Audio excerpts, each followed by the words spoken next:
pila ka Sunday sa ta nag-discuss igsoon unsa ang mga rason nga makaingon ta nga joy to the world.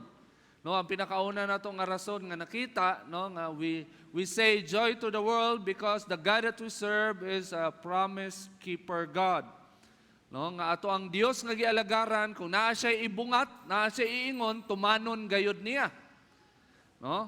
So kung naa kay mga promises, no, gikan sa Biblia, mga saad sa Dios nga imuhang gibutang yun nimo si mong kasing-kasing ba na pag muampo ka mao gito nga saad, no? Ako nadyo ko yun ana, no? Ako ang di jud malimtan na verse, okay jud ko ana, John 14:14. No, ang giingon dadto, Jesus said, "Ask anything in my name and I will do it." No, kana nga verse, suki jud ko ana, magsakit ko sa ako ang pangayoon sa Ginoo. Moingon jud ko, Lord, ingon baya ka sa John 14:14, "Ask anything in my name and I will do it." No? So, nindot kayo makahatag og kalipay igsoon nga ang ato ang Ginoo dili jamming. No, wala ka giulog-ulogan. Nga gipapalaw lang ka na pag naa siya ingon buhaton gayud niya. No, and we also learn, my dear brothers and sisters, that Christmas, no, also there is a truth in Christmas when you say Emmanuel, it means that you will never be alone in your life, not just this season and all throughout your life, because Jesus is with you. No, Jesus is with you. And we also learn, on that we say that joy to the world because we believe that Jesus is the King of Kings and He is here. The King is here. And so we celebrate. No, lahira ang bukal sa kasing-kasing igsoon pag nakabalo ka nga ang hari sa tanang mga hari, nag-uban kanimo. No, naa sa inyuhang panimalay. So karon igsoon ang atong i-discuss, this is the last lesson that we are going to discuss about Joy to the World preaching series. This is entitled The Greatest Gift. The Greatest Gift. No? Reflection. Ikaw, mangutana ko sa imo ha, unsa ba ang pinaka-nindot nga gasa nga imong nadawat karong tuiga 2023? Pinaka-nindot nga gasa. Pastor, nakauyab jud gurong 2023, pastor. Grabe, gisugot jud sa akong crush. No? Or nadawat ka sa trabaho or na-promote ka, di ba? Or ni-asinso ang imong pamilya, or nakapalit ka og sakyanan, no? Daghang mga blessing, mga panalangin na imong nadawat, pero makaingon ka na greatest dadto. Na makaingon ka nga pinakadako, pinakalabaw gyud sa tanang panalangin nga imong nadawatan na magsigi pa jud kag hinuktok, magsigi kag gisingisi maski ikaw ray usa. No, magunahon ka, grabe di jud ko katuo ba, gitagaan ko og iPhone 14. Grabe. No, sige jud kag alaala. No, kay kuya jud kaayo.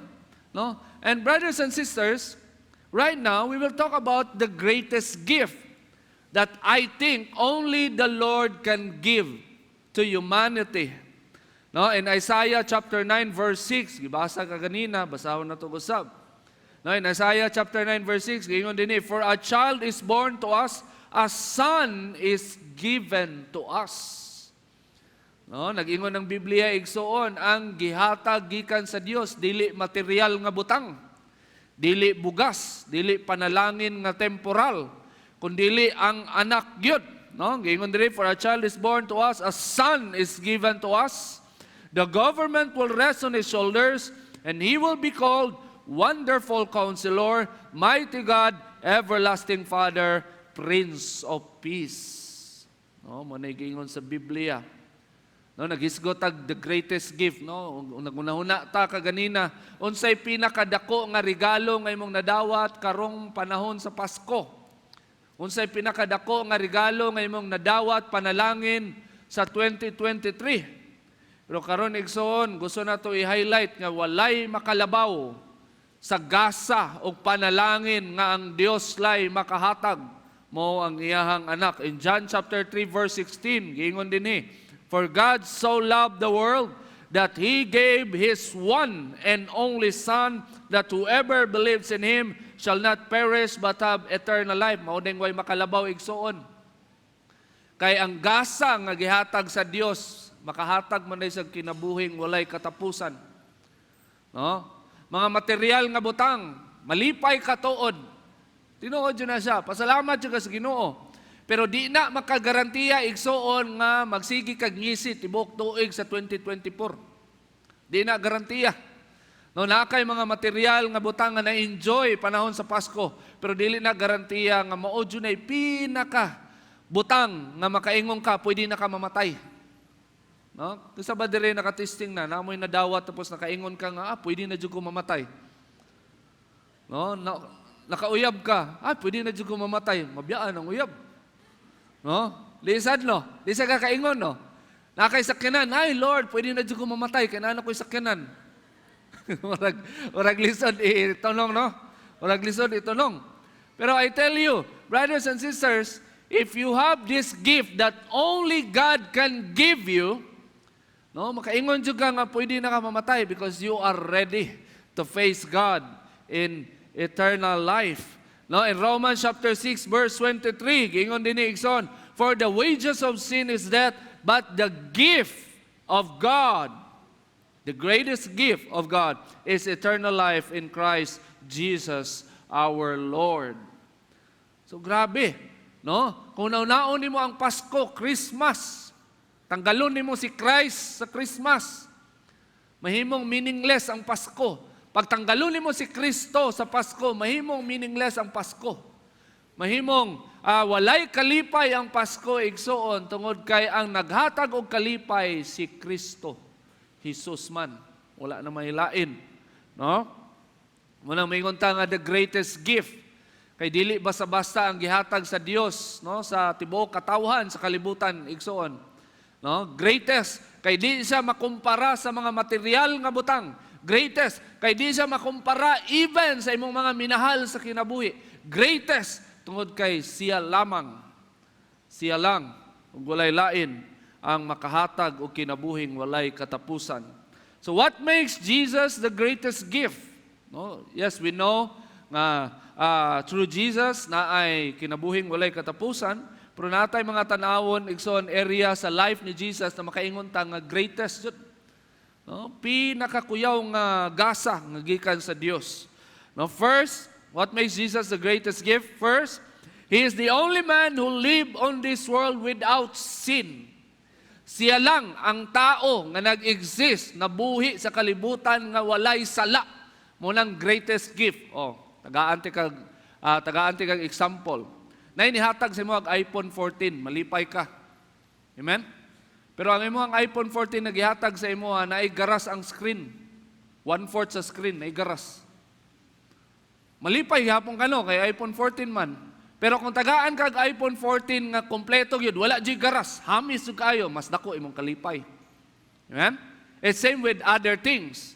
And you know what? Jesus is the only man who lived on this world without sin. Unana kaputli, unana kalimpyo, unana ka perpekto, ang gasa nga gihatag sa Dios kanatong tanan. Limpyo jud kayo 100% perfect.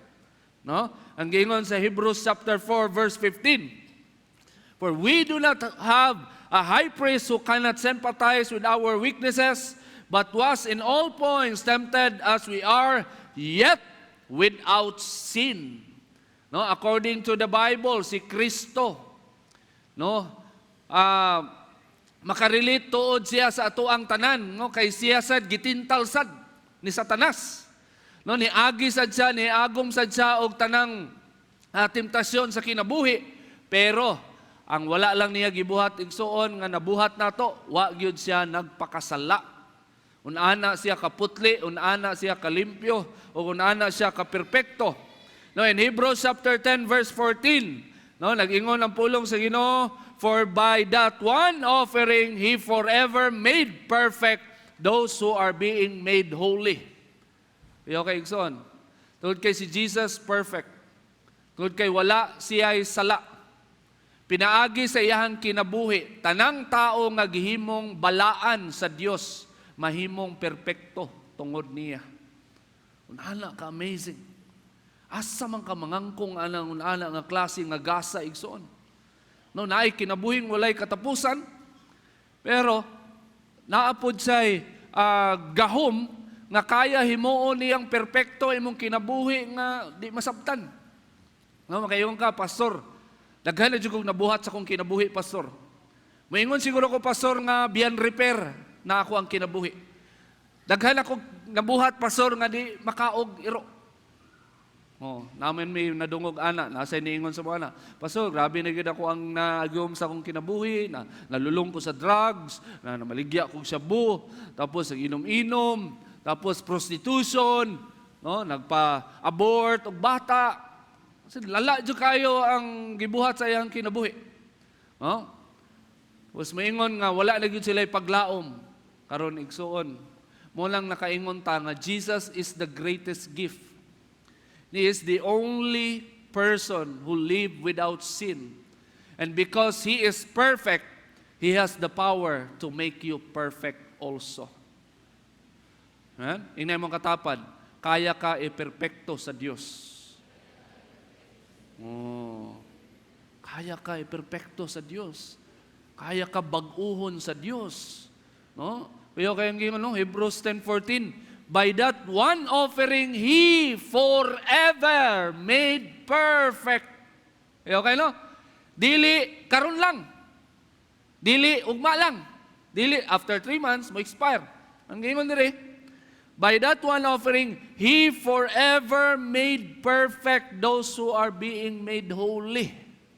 Hangtod sa katapusan, igsoon, himuon kang perpekto sa Dios.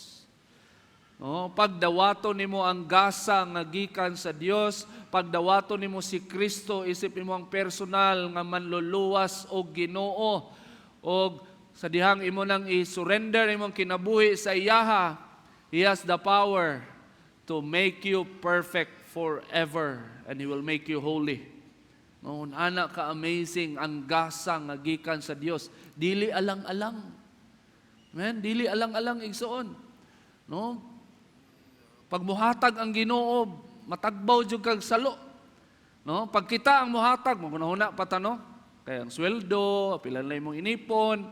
Pero ang Ginoo wa kay nagunahuna ni ana, dato siya sa tanang dato, siya tag-iya sa tanang kayamanan sa tibuok universe.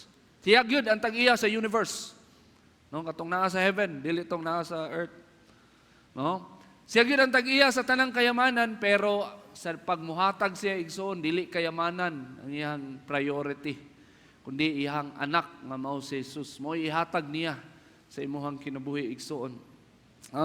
What makes Jesus the greatest gift? Because He is the only man who lived on this world without sin. Because Jesus lived a perfect life, He can perfect your life also. Kaya ka baguhon, kaya ka himuong balaan, kaya usabon sa Dios ang imong kasing-kasing.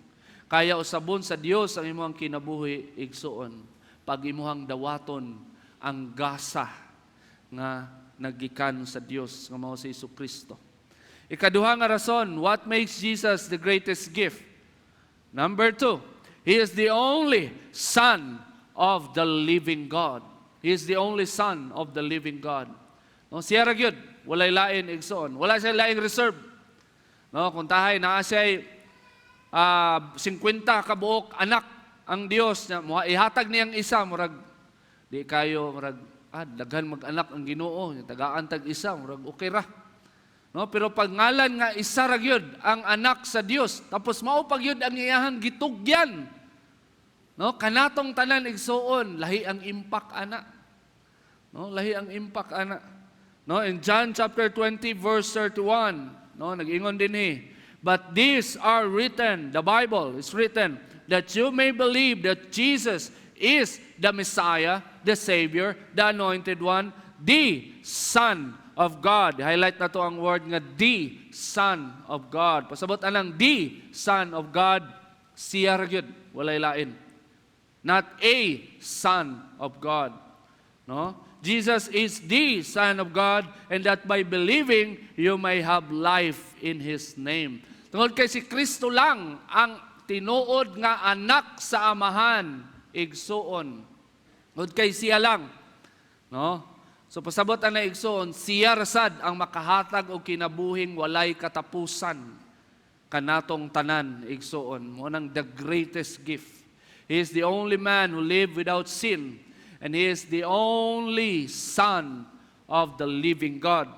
No, in John chapter 3 verse 16, no, nag-ingon din for God so loved the world that He gave His one and only Son. No, kasabay di ka-relate ana ha. No, nakay anak, unika iho nimo. Oh. Tapos palangga jud kay nimo, buutan kayo, perpekto, wagi sala. Wa jud naka pamalikas maski kaisa. Wa jud naka panghinaway maski kaisa. No, wa jud naka pamakak bisag kaisa. Pagkahuman, kaya ba nimo siya i-offer? Kaya ba nimo siya ihalad para sa tanang kriminal nga naa sa prisuhan? Kayo juga pastor, wag di jud na pwede pastor. No, ihalad na ko akong pinakabuutan nga anak para sa mga palahubog, para sa mga naga-drugs, para sa mga prostitute. Never. Di gyud mo na kaya buhaton igsoon. Di po na ko na kaya, pero gikaya sa Dios. For God so loved the world that He gave His one and only Son for you. No? His one and only Son. The very reason why Jesus is the greatest gift, because He is the only Son of God. In other words, siya ang katapusang ticket nimo padulong sa heaven. Siya lang, walay lain. Siya lang ang makahatag kanimo og kaluwasan igsoon. Siya lang ang makaluwas kanimo gikan sa kalaglagan sa impyerno og wala nay lain. No, wala nay laing ihatag ang Dios, wala nay laing itugyan ang Dios alang sa imuha para maluwas ka gikan sa pagpakasala igsoon. Si Kristo lang ug wala nay lain, because He is the only Son of God.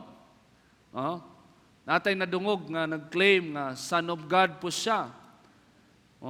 Pero busy siya ron kay daghan man siya mga kaso atubang. May nalang ni ato ang Son of God kay nasulat sa Biblia ug nana sa langit ron. Wala nay kaso. Nasa langit. But brothers and sisters, no? Jesus is the greatest gift because He is the only Son of God. Meaning, siya lang ang gitugyan sa Dios alang kanatong tanan, og siya lang ang naay gahom nga mohatag og kinabuhing walay katapusan, og siya lang ang paglaom sa tanang tao sa kalibutan, og siya lang ang tumong sa kapaskuhan igsuon. Inay mong katapad, si Kristo lang. Ayaw lang siya. No, si Kristo lang yun. No, kay daghan kay mga tao mag-emote, no, panahon sa Pasko. No, masigig kantag, malamig ang simoy ng hangin. No, magsigig apil-apil og 9 mornings kay nagbaka sakali makitag love life. Ako testingan ba yun ako na? Suki kay ko ana sa una. Sa Kristan ba ako sa una? Sir, ba amig ko 9 mornings. No? Wapilog 9 mornings, naarami dito sa gawas sa simbahan. Gawas ra gyud mi. Naana na mi dito, tara side kinsay naa diri, kinsay gwapa. No, malamig ang simoy na hain. Daghan kay mga tao naga-emote panahon sa Pasko kay wala daw sila love life. No? Wala ilang problema karon. But I tell you, kung kabalo ka, no, nga naa si Kristo sa imuha igsoon og ang gasa nga gihatag sa Dios sa imuha si Kristo Jesus, no? Ang the only Son of God and the only person who can give you eternal life, you will become very much happy. Kanang 9 mornings, mahimo pa ng 12 mornings. Palabuan pa na nimo kay malipayon kay ka. Kada adlaw simbahon nimo ang Dios. Tungod sa gasa nga imong nadawatan gikan sa iyaha. Kay ang gasa nga gikan sa Dios dili material nga butang lang. Yes, tinuod, muhatag ang Ginoo mga material nga butang, pero pisik lang na sa grasya sa Ginoo. Kay ang pinakadako nga gasa nga gihatag sa Ginoo kanatong tanan is iyahang bugtong nga anak. Igsuon. No, ikatulo nga rason, what makes Jesus the greatest gift? Number 3, He is the only one who is willing to die for all sinners. He is the only one who is willing to die for all sinners. In 1 John chapter 3 verse 16, Amplified Bible. Nalan tayo emphasize in verse 16, gingon din by this we know and have come to understand the depth and essence of His precious love, that He, Jesus, willingly laid down His life for us because He loved us, and we ought to lay down our lives for the believers. Kuyaw kayo igsuon, gasa siya tuod gikan sa Dios, gihatag kanatong tanan, pero kabalo ba mo nga sa dihang gihatag sa Dios ang iyang anak, willing pod ang anak nga itugyan ang iyang kinabuhi kanatong tanan. Wala siya napugos. Dili para sa tuwa sa una no nga pagsugoon ta sa tuang mamagpapa, mutuman ta tuod pero magbagot-bot man nato ang simod, no? Pos mag-ana-ana dayon sa tong tiil. Pero nituman ta, pero si Kristo igsuon, wala siya nagbagubot-bot, wala siya nagbagot-bot, wala siya nagyaw-yaw, sa diyang gisugo siya sa amahan nga mamatay alang kanimo, willing siya. No, iyahang gitugyan ang iyang kinabuhi alang kanatong tanan. No, unana ka willing si Kristo. Munang makaingon ta nga He is the greatest gift. Kay wala lang siya gipadala sa amahan, gipili sad niya nga ipadala siya. No, in Romans chapter 5 verse 7 to 8, nag-ingon din Apostle Paul said, very rarely will anyone die for a righteous person. Ni ana si Apostle Paul, talagsaon ra gyud daw ng tao nga naay tao gusto mamatay para sa usa ka tarong nga tao. Talagsaon ra na. Kay kasagaran jud ang tao di jud ka gusto mamatay. Amen? No, pangutana daw yung imong katapad, are you willing to die for me? No, makapanguros man sa kadaghan anak. No? No? Talagsaon ra gyud daw, nag-ingon na ang Biblia. Very rarely will anyone die for a righteous person. Tarong nga tao, gamay ra tao yun, no willing mamatay. No? But though for a good person, someone might possibly dare to die. For tao nga tarong, maayong tao, posible daw, na yun ay willing mamatay para ng tawhana. But in verse 8, but God demonstrates His own love for us in this, while we were still sinners, Christ died for us. Kuyaw kayo. No, nag-ingon ang Biblia, para sa tao nga tarong, talagsaon ra ang tao nga mo decide mo ingon na willing ko mamatay para anang tawhana kay tarong na siya. No?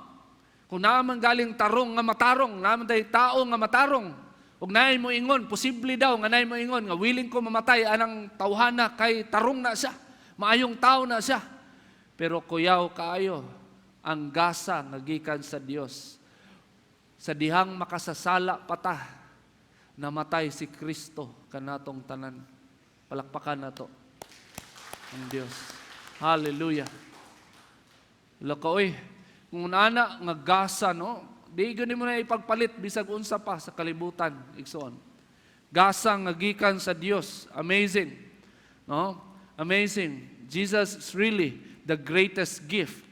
No? And what will happen if you receive the greatest gift? What is the consequence of receiving the gift from God? The greatest gift from God. In Matthew 13 verse 44. No, nag-ingon si Jesus din about the kingdom. No, kung may kaplagan daw nimo ang gingharian sa Dios ug ang gingharian sa Dios naman kang Kristo. No, mo nag-ingon niya again, the kingdom of heaven is like treasure hidden in a field, which a man found and hid, and for joy over it he goes and sells all that he has and buys that field. No, ang gingharian daw sa Dios susama daw na sa usa ka tawo nga treasure hunter. Nagapangita kag bulawan ba, namulawan ka dito sa pakibato. Sa dihang nakita nimo ang bulawan dito sa 100 square meters, sakto gyud. Na dito ang bulawan. Pag nakita daw nimo ang imo daw buhaton sa imong kalipay, No, ibaligya nimo mauli ka sa inyong balay, baligya nimo imong balay, baligya nimo imong sakyanan, baligya nimo tanang kabtangan nga naa ka. Apil imong pustiso, ibaligya nimo. Tanan naa ka. Imong ibaligya para mubalik atong lugara og paliton ang 100 square meters nga naa didto nagtago ang bulawan.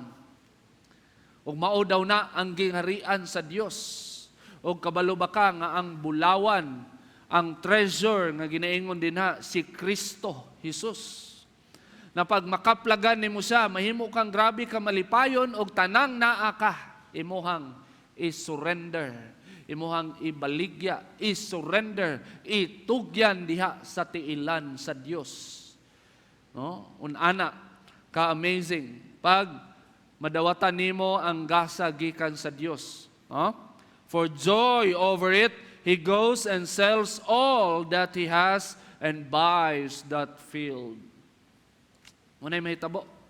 Kumpara sa imuha, si Kristo mo ay pinakakuyaw nga gasa nga imuhang nadawatan.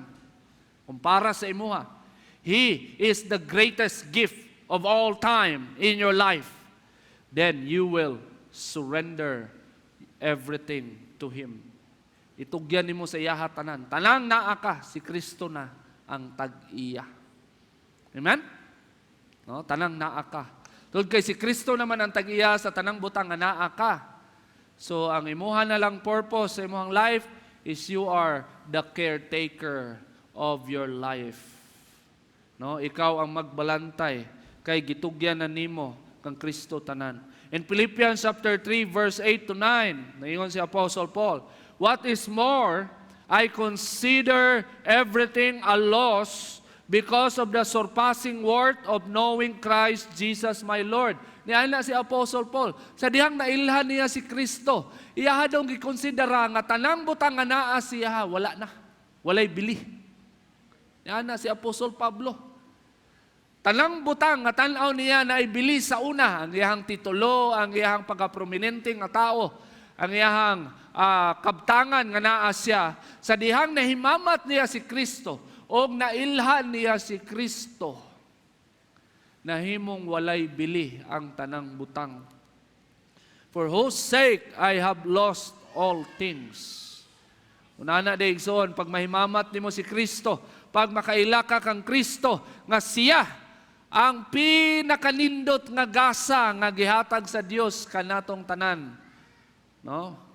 You will consider everything a loss. Same with Apostle Paul. I consider them garbage that I may gain Christ. And verse 9, and be found in Him, not having a righteousness of my own that comes from the law, but that which is through faith in Christ, the righteousness that comes from God on the basis of faith. Muna'y nakanindot igsoon. Pag imuhang mahimamat si Kristo, ang pinaka-importante, pinakakuyaw nga gasa nga gihatag sa Dios kanatong tanan. Madiscover nimo igsoon nga tanang butang nga naa ka mahimong walay bili. Titulo nga naa ka, grado nga imuhang na-achieve. No, posisyon sa kumpanya. Or unsa may tanaw nimo sa imong kaugalingon mahimong walay bili. Tanan pag nahimamat nimo si Kristo. No? Yung ano man, tungod kay siya lang ang makaluwas kanimo gikan sa kalaglagan sa impyerno igsoon. Unsaon man ang kuyaw ka, unsaon man ang dato ka, unsaon man ang nakay love life, unsaon man ang tagtulo imong uyab. Pero naa ka sa impyerno naglangoy-langoy igsoon. Unsaon man ang ikaw ang pinakadato sa tibuok kalibutan, pero panahon sa tinghukom naa ka sa impyerno. No? Mulang niingon si Apostle Paul, pag imong mahimamat si Kristo, mahimong walay bili tanan. Nga naman, kay siya nalay pinaka-importante sa imong kinabuhi. Mo na'y mahitabo. Jesus is the greatest gift that you should receive, especially in this season. Word to remember, while the world wants you to long for many gifts, ang kalibutan, magsigig tudlo sa imuha, unsa nga mga gasa, panalangin, ang imuhang i-desire, ang gusto nimo kabuton panahon sa Pasko. May Jesus our Lord be the greatest and the only gift that gives you joy and satisfies the need of your longing heart. Let us all stand.